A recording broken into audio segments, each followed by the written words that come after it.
नमस्कार, सबको राम राम। मैं आचार्य कुलदीप, ज्योतिष की पाठशाला में आपका स्वागत है।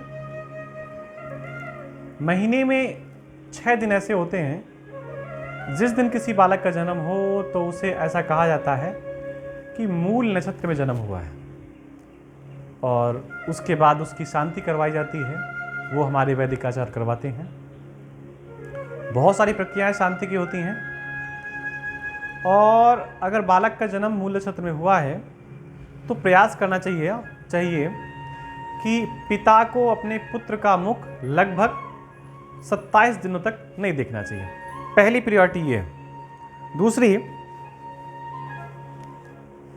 दूसरी प्रायोरिटी ये है कि पिता को अपने बालों को नहीं कटवाना चाहिए, नाखूनों को नहीं कटवाना चाहिए।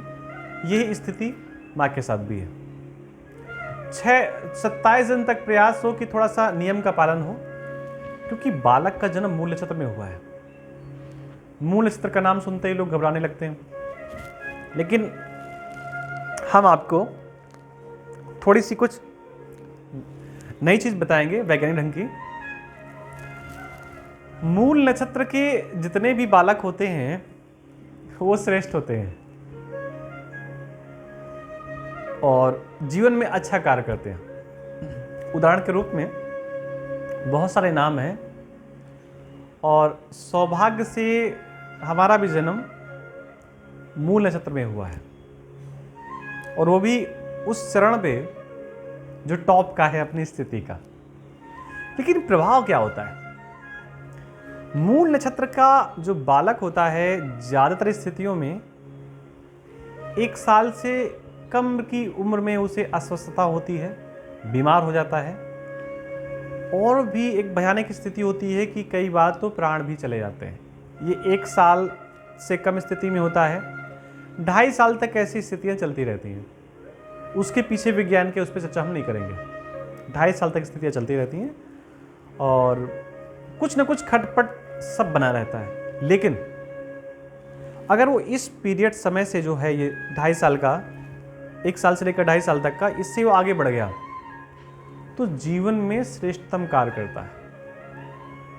प्रत्येक नक्षत्र के 4 चरण होते हैं। पहला नक्षत्र और आखिरी नक्षत्र, इनमें अगर बालक का जन्म हो तो विशेष कष्टकारी होता है। आइए चेक करते हैं, समझते हैं कैसे क्या होता है। देखिए, नक्षत्रों की गिनती हमारी अश्विनी से होती है, और गिनते गिनते हम आश्लेषा तक पहुंचते हैं। देखिए गिनते कैसे हैं? अश्विनी, भरणी, कृत्तिका, रोहिणी, मृगशिरा, आद्रा, पुनर्वसु, पुष्य, आश्लेषा। 9 नक्षत्रों का क्रम होता है। पहला नक्षत्र ये है, और 9 नंबर का नक्षत्र ये है। 10वां ये है, और उसके बाद 10, 11, 12, 13, 14, 15, 16, 17, 18वां नक्षत्र ये होगा। 19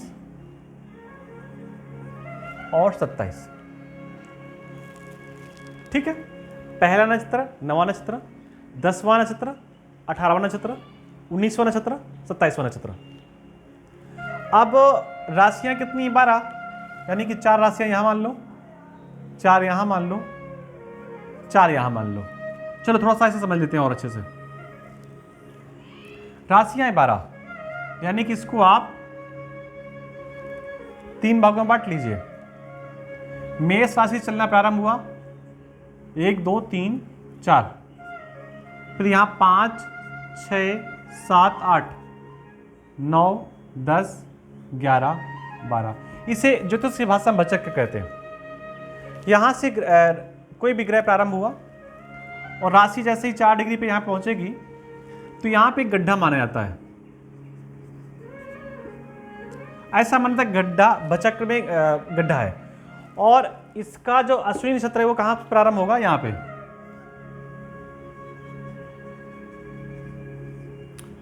और 4 राशि के पहले कौन सा नक्षत्र होगा?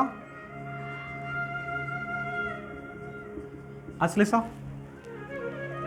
उसके बाद 5वीं राशि पे मघा आएगा, यानी कि यहां से राशि प्रारंभ हुई, नक्षत्र प्रारंभ हुआ, और यहां जाकर के राशि भी समाप्त हो गई, नक्षत्र भी समाप्त हो गया। ये स्थिति बीच में नहीं होती, उस पर हम बात नहीं करेंगे। यहां राशि भी प्रारंभ होती है और नक्षत्र भी प्रारंभ होता है। यहाँ पे राशि भी समाप्त होती है और नक्षत्र भी समाप्त होता है। तो ये जो 4 चरण है यहाँ पे नक्षत्र के, कौन से? आंकड़े के नक्षत्र के, इनको मूल माना जाता है। और जहाँ से राशि प्रारंभ होती है इसके भी 4 चरणों को मूल माना जाता है। तो अगर चंद्रमा इनमें है तो इसको बहुत अच्छा नहीं माना जाता। अभी आंकलेखा है उदाहरण के रूप में, अश्लेषा, आंकलेखा, कुछ भी बोल, कहीं कहीं तमाम प्रकार की भाषाएं होती हैं। पहला चरण, दूसरा चरण, तीसरा चरण, चौथा चरण, इसको भी ठीक माना जाता है, इसको भी ठीक माना जाता है।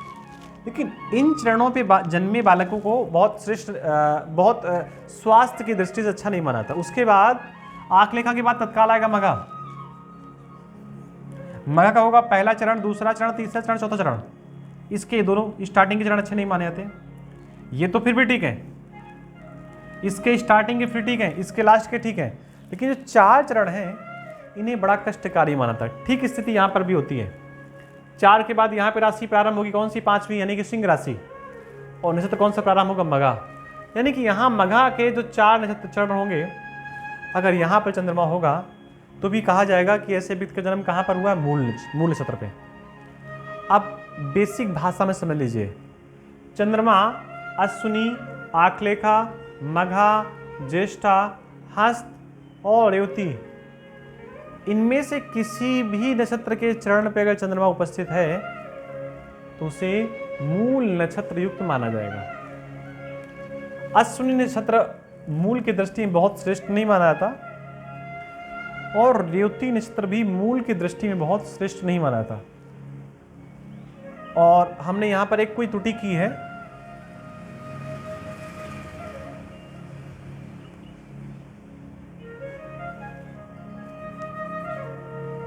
हमने त्रुटि की है यहां पर मूल, और मूल के नक्षत्र में भी अगर चंद्रमा होता है तो उसे बहुत अच्छा नहीं मानता।